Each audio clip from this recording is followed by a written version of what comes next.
what has changed in the past 12 months in the world of Orla Comerford? So I suppose the world has been very crazy since Paris. It was a real whirlwind last summer and so enjoyable. But I suppose when you come back down to earth from that, there's the reality of, okay, well, what's the next 4 years going to look like? And for me, the big shift was that I moved into a new training group. So I moved in with Daniel Kilgallen's group out in Tala, and really, really been enjoying that move. I've really been enjoying getting to know Daniel and how he runs his training and his group, and really enjoyed getting to know all the other athletes. And it's been really enjoyable, and it's pushed me and challenged me, and I've really enjoyed that challenge. And winter was great and enjoyable, even though enjoyable doesn't feel like the right word for winter training. And yeah, indoors I suppose was a little bit of a bonus for me. It hadn't been in our overall plan, so it was nice to get the couple of races indoors and set us up for a nice outdoors, which we started there in June. And now that we're into July, it's really kind of full steam ahead, looking towards World Championships for the end of September. That's great. And is there much of a difference in Daniel's group? Is there a lot more, I suppose, competitions? There's more athletes around you training, is that it? Yeah, look, I absolutely love the girls I trained with before, and I'm still very close with them and see them a good bit.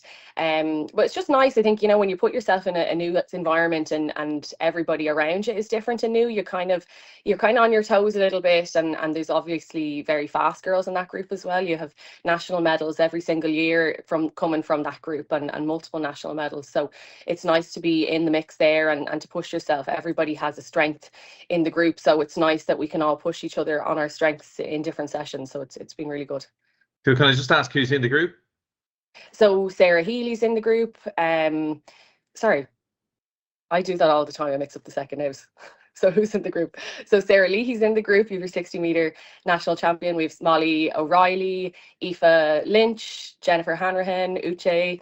So there's a whole host of girls, and Carlotta as well from Andorra. So there's a great group of us. Excellent stuff. Brilliant. That's good to hear. I suppose overall this year, has everything gone to plan? How's training going? Yeah, training's been really good. It's all been going in the right direction. I really can't complain. I feel like I've been learning a lot. I've been pushing myself, and I hope that there's lots more there. Yeah. And the times have been good as well, haven't they? Yeah, no, it was kind of exactly as we had hoped and planned, really. We had a nice bunch of races that were kind of packed quite closely together. We had Paris, 100 and a 200 and a PB there in the 200, which was nice. And then straight into Hengelo and then into Oslo, where there was a PB in the 100. So to start out with a little packet of 4 races and to come away with 2 PBs was definitely really nice. I'm definitely more hungry. I'm not happy with that. You always want more, but to be honest, no, I'm really happy that that's the way we started. Do you know what I mean? I think it's start as you mean to go on, and we kind of will have this race now, which is nice, kind of a little bit of a standalone because it's far to come out, and you just don't want to put yourself at risk when you're traveling and straight into other races. So we're kind of looking towards a little bit later in July with an AI Games and national championships and stuff like that. And then August will probably be a little bit busier as we're kind of coming into that final prep towards Worlds. It seems like you're looking forward to racing. The hard work is kind of behind you, the slog of the winter and the reps and the rain, etc. So yeah, it's kind of time to enjoy the hard work in a way. Yeah, absolutely. And look, I think I spent so many years doing the training and the slog, and with injuries, then you don't get the racing, and you kind of sometimes forget that, like, that's the whole point of it. That's the fun. I really love racing. I live for it. I just get such a buzz off it. And so I think for me, when I have the opportunity to turn up on the stage and race, it's always a good day. I have to be present and really enjoy the process, because at the end of the day, that's what it's all about. It certainly is. And you mentioned 200 there as well. Is this something being added to the arsenal of Orla Comerford? Are we going to see you as one of these, athletes who now doubles up and wants double gold rather than just one? Yeah, well, look, we'll see where it goes. I think for us this year, it was about, we might just put a couple of them in and see where we're at, and that might help us inform how we plan to move forward, Very good. Okay. I suppose I have to ask you about the end of the year, because obviously there is World Championships in Tokyo, and then there's obviously your World Championships in India. It's the end of September, October. I know it's a different thing for the other athletes to plan for the end of September. You're even further. So has that kind of shifted the schedule of everything you've been doing this year? Yeah, absolutely. Like, look, I think it's hard as well when everybody starts out their season in May and they're running great times and you see them making this progress and you kind of feel like, God, I'm on the back foot here a bit. But you just have to remember, it's like, well, okay, but we all have different goals. So other people have goals that are earlier in the season, and my goals are much later in the season. So I have to make the right decisions for me and for those ultimate goals. And so that's why we started a little bit later in June and just did that kind of small packet of 4 races together. And then kind of we're like, right, go back into the training, make sure we're learning from anything that went well or didn't go so well, and we're helping that inform how we train and then how we decide to go about our next kind of little packet of races. And so for me, it's really just about staying in my own lane, excuse the point, but just really thinking about what makes sense for me in this season. And it's not going to look like a lot of people's seasons, because it isn't the typical season. It's not the May to August and then you're done. Like, it is a much longer season, and I just knew that trying to sustain racing May, June, July, August, September is just going to put me at way too high a risk, and put you at the risk of being burnt out before you want to be at your peak. And for me, to be honest, like, World Championships is the absolute peak of this season, so I want to be running my fastest times then. So while I'm delighted to have run well and to be in PB shape early in the season, I feel there's lots more there. And I think instead of trying to chase times now and kind of be greedy, I'm trying to remind myself, okay, look, we still have another couple of months ahead of us. So try and make the sensible decisions, make the right calls, be patient, and it'll all come together in time as we've planned, you know. I'm sure some sports fans out there who are just learning about para sport. For the World Championships this year, is this going to be the same classification and essentially the same field of competition that you'll be going up against as you did last year in Paris at the Olympics? Yeah, exactly. So it'll be the same group of girls, maybe a few new faces. Always the way with para sport, you can always have new people coming in and kind of off the radar, which is, keeps things exciting. But I think, the standard for our classification has really come up. When you look at the medal table from Tokyo and the medal table from Paris, those times are really getting quicker. And for us now, being sub 12 is a non-negotiable to medal, and those times keep pressing down. And so it's great to have that competition and to have that kind of coming into New Delhi. So I'm really excited, and I think we're it's going to be competitive. Are you the sort of athlete that keeps track of everybody kind of in your field, or do you like to just turn up and whoever's on the line next to you, you go against? What way do you look at it?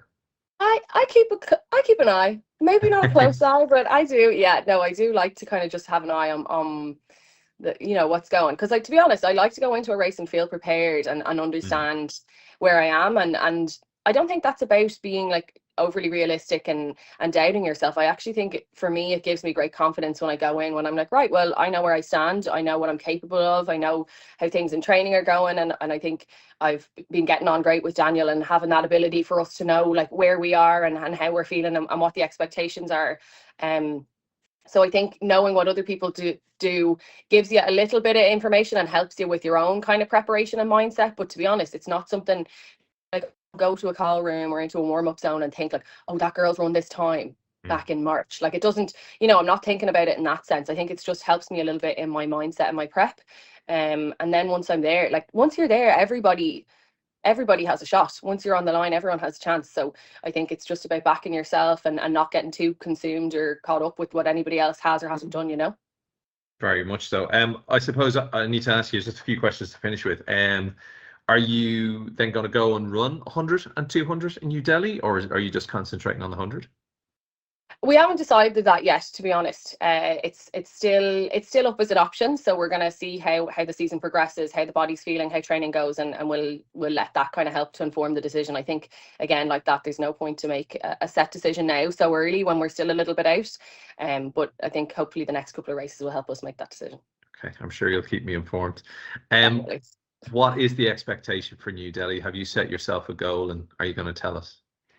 Yeah, well, look, I think the goal is always to go as fast as you can, and in setting that goal, you always want to go for, reach for the stars, and if you don't land on the stars, then hopefully the moon. So I think for me, it's about thinking big. It's about being really optimistic about my times, but I think it's hard to set a final goal for where you want to be at the end of the season when you don't set the ones in the middle. So I set you know, a whole set of goals for my first round of racing, and we were able to achieve them. So now we're able to press on to the next set, and I'm hoping we'll hit those in July, and then you can make the ones in August. And then once you're there, it gives you a better sense of, okay, well, we're on track to be where we want to be for Worlds. And so for me, it's just about not getting too caught up in that end. I know, I have those there in my head, but I think for me, the more realistic thing is looking at the progress and looking at the training and not getting too caught up in that outcome, being really present in the process now, you know. Very much so. Listen, I need to ask you then as well. There's just two final questions. One, we've seen the relays, obviously, you know, enthrall the nation so much, from the 4x400s to the mixed. We've seen now the 4x100s. The guys and the girls having good runouts over the past few weeks. The guys breaking the national record, I think, twice in 2 weeks. The likes of Sarah Lavin and Sarah Lee, I think, who you trained with. Would you have sort of, you know, a thing in your mind that you'd like to maybe get onto that team, or have your own relay at some stage? Is relay running something that would be, you know, you'd love to do? Look, yeah, relay is something I always enjoyed as a kid, and did a fair bit of with Raheny Shamrocks. We would have been great for doing the relay. So it's something I probably have been out of the loop with a number of years. But yeah, to be honest, it is something I'm looking at and looking towards, because I suppose when I'm setting my goals for myself and I'm looking at where I want to be, like, I want to be competitive in that national space, and I want to be up there. And we have a lot of great talent in Ireland, and I want to be a part of that move. And so it's definitely something I am kind of thinking about, whether you're actually there or not. It's just the mindset of looking towards that end of things, and being in that top space. We'll definitely be looking at it, as well as there is a kind of international mixed classification relay as well for para athletes. So I know that that's something I've heard some whispers about. So we might see where that takes us over the next 3 or 4 years. That might be on the cards as well. That'd be brilliant. That'd be really exciting. And then finally as well, just, you know, look, you're such a shining star for para sport, and even in the 12 months, I know Paralympic Ireland have done an awful lot to try and get more involvement and get the information out there to people with disabilities who might not know they could do sport, or it's not even within their realm of thinking, wow, I could, you know. Have you seen many more people getting involved? Yeah, do you know what? It's been so lovely, and it's something that I really feel I've maybe felt a lot of, or seen a lot more of since Paris. Is just, you might hear people reaching out to you and saying, like, hey, like, I signed my kid up for the local club, or hey, I decided to give something a go. And I think that's the big message, is that, like, okay, sport is for everybody. You don't have to have aspirations of a Paralympic dream to get into sport. You can just want to make connections and move your body and be active, and that's enough to get involved and reach out. And I think the more people that are getting involved, and the more people who find a space and who find sport accessible, then the more likely you are to build out that kind of high performance end of things. The more people who are there, you know, that's how you find the people who have a real dream for something, a real passion, a real talent, and that's how you help to develop them, because they're in at the grassroots, they're in it with their clubs or with their schools, and you can progress them through. And I think, to be honest, it's really nice to be able to see people finding joy in sport, because ultimately that's what so many of us found in sport, and that's how we ended up in high performance sport, is a real joy for what we do and a real passion for it, and then ultimately the privilege to have the talent and the drive and the support to go with it and follow it through to where we are now, you know. Completely. And listen, finally, then I do have to ask you about the reason we're doing this phone call. Of course, you are in Oregon at the moment, and you are taking part in another Diamond League. It's your second time, I think, in Oregon. Yes. Is it wonderful that the Diamond League firstly is including you in this, and the events on their schedule seems to be growing, and then secondly, what's your hopes for running, you know, traveling all that way for 100 meters, and what are you hoping to win? Yeah, look, it's so great to see more integrated meets, and as we know, Eugene is a meet that has had, you know, para events for the last number of seasons, but this year, yeah, we're seeing them step that integration up. So we have 4 para meets, so I'm going to be competing in the mixed classification 100, and we also have Shauna Bouquet, another Irish athlete, in the 800 wheelchair. So I'm so excited to see her go too and make her debut out here at the Prefontaine. She's another great Irish athlete, and one to really watch now over the next few years into the LA cycles. So super excited to be here. It's a great meet. Really enjoyed it last season, and it's a really strong field this year. It's definitely very American dominant, so there's a real focus on that kind of home element. But I don't know, I think the Americans love the Irish too, so I'm hoping for a bit of a cheer, and hopefully the good conditions and coming away with the win and strong run is the goal anyway. But that's, we'll see what happens. Fingers crossed. Yeah.